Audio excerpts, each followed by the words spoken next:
We do have Elias Amare of Horn of Africa TV back with us. Elias, thanks for joining us. Oh, we can't hear you. Oh, no. Oh, there we hear go. you. Now we can. Now we can. Success. Can you hear me? Yes. Perfect. Thanks for inviting me again, Rania. No, of Eugene. course. Sorry about the glitch.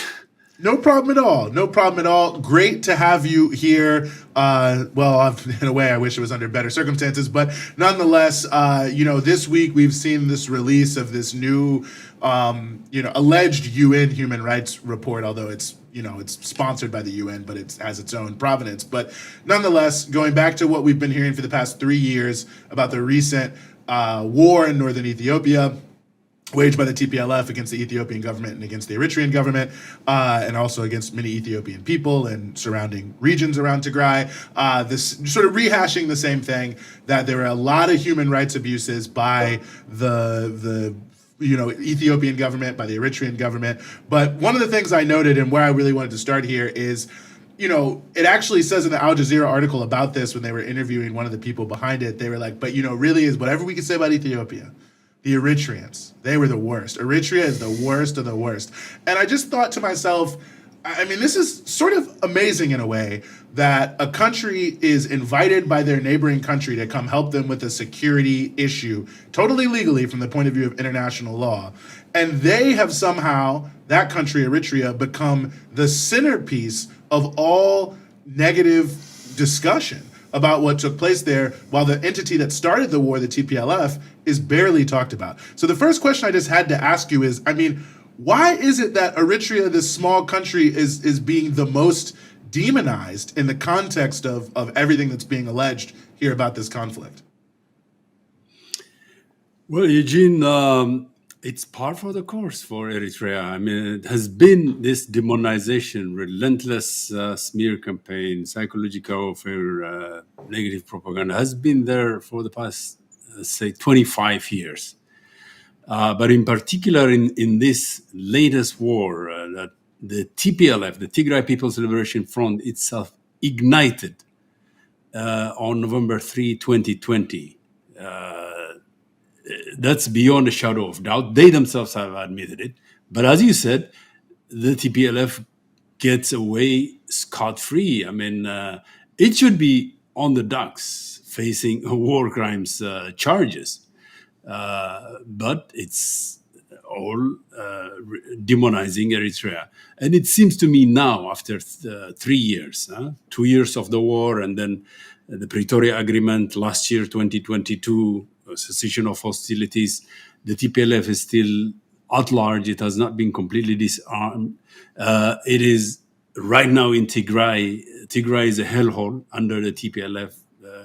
Breakdown of law and order, lawlessness, looting, plundering, rape, all kinds of horrendous things. But those are never brought to the fore. The crimes that the TPLF committed, the child soldiers, the crimes in the Amhara region, the crimes in the Afar region when it launched the war, the atrocities it committed in Maikadra and what have you. The list is so long that one would think that they would at least, the Western propaganda media would at least cover 10% of it. But no, it's shifting the blame, scapegoating Eritrea. So the ultimate target, it seems to me, even when the TPLF launched the war, was, Eritrea. Of course, on the way, they would also do regime change and return to power in Addis Ababa to overthrow the federal government led by Prime Minister Abiy Ahmed Ali. But the charges have been there, fabricated, concocted. The Aksum massacre, while the war was going on in 2020, 2021, it was proven to be utterly false. Those charges were bogus. Amnesty International, the Human Rights Watch, they were caught red-handed fabricating lies. But yet they double down and do more lies, more fabrications of these atrocities.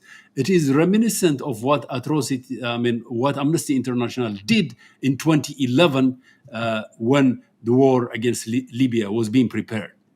You fabricate human rights atrocities, Gaddafi and the Libyan regime is committing atrocities, bringing black soldiers, committing rape, Viagra stories, all kinds of horrendous stories that later were proven to be false. And Amnesty International itself did a mea culpa after the fact. But by that time, Libya was destroyed and Gaddafi was assassinated. So it seems to me this is like a preparation for an R2P type responsibility to protect humanitarian intervention type of relentless war propaganda on Eritrea. So I say this is part of the course for Eritrea.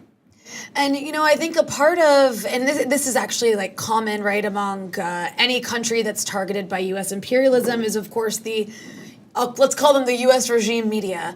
The U.S. capitalist press is very much aligned with the State Department and will just repeat whatever the State Department says. And part of the sort of like one of the weapons in that very large toolbox of sort of information warfare against a country like Eritrea, as well as many other countries targeted by the U.S. this way, is using the diaspora that doesn't agree with the government that, or is on the side of the U.S. to kind of like push that narrative as well, which you see quite often with Eritrea. You'll see that, regardless of the fact that much of the Eritrean diaspora is actually quite supportive of their country, those who are in the opposition and outside of the country often get, the microphone, get the airtime, get quoted.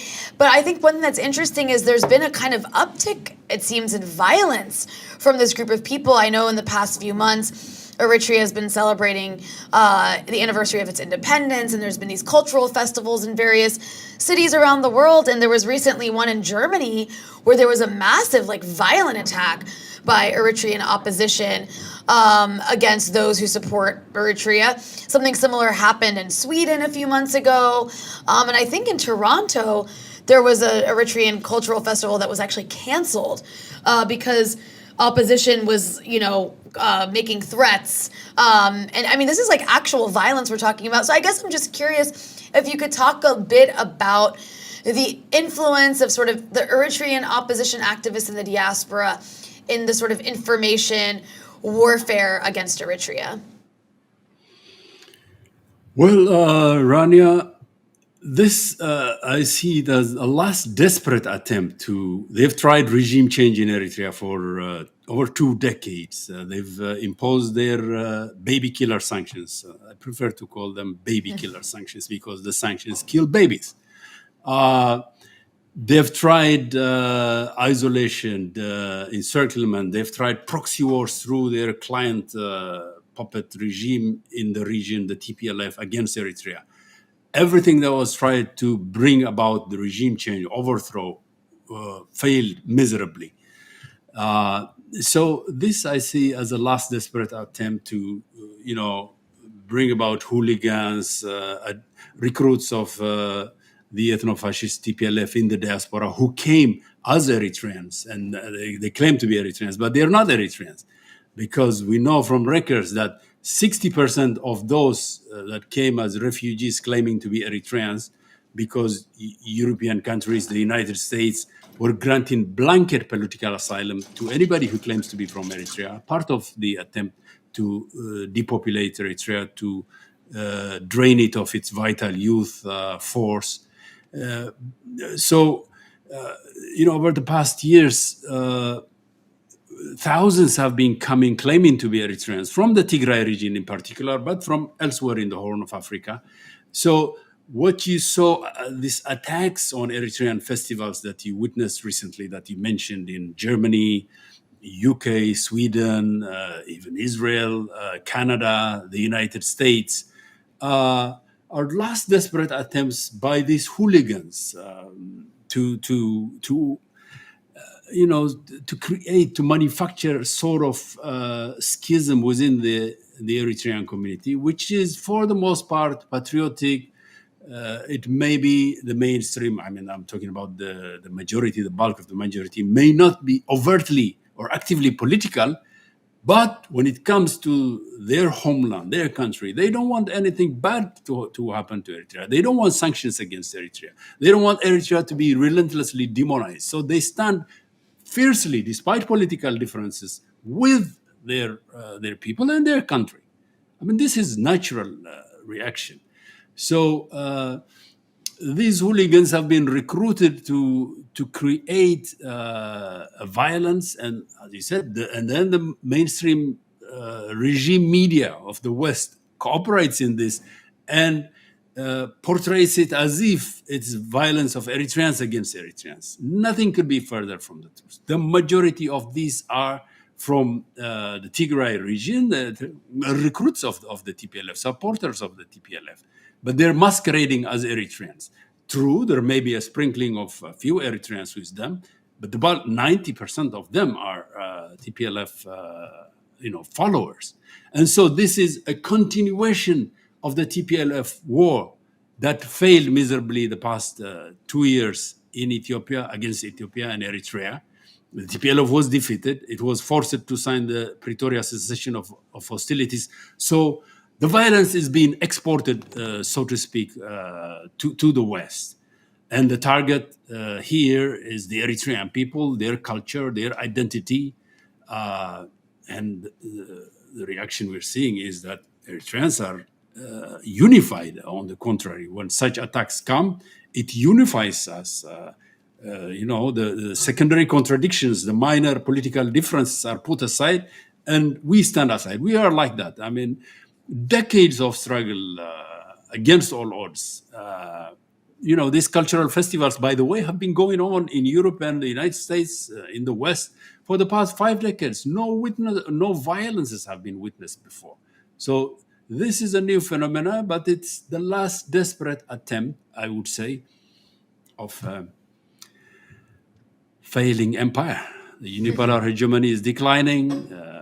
This is the global. If you look at the global situation, the crisis of the unipolar hegemon, we're seeing the war on two fronts against Russia, against China has failed. The global South is awakening.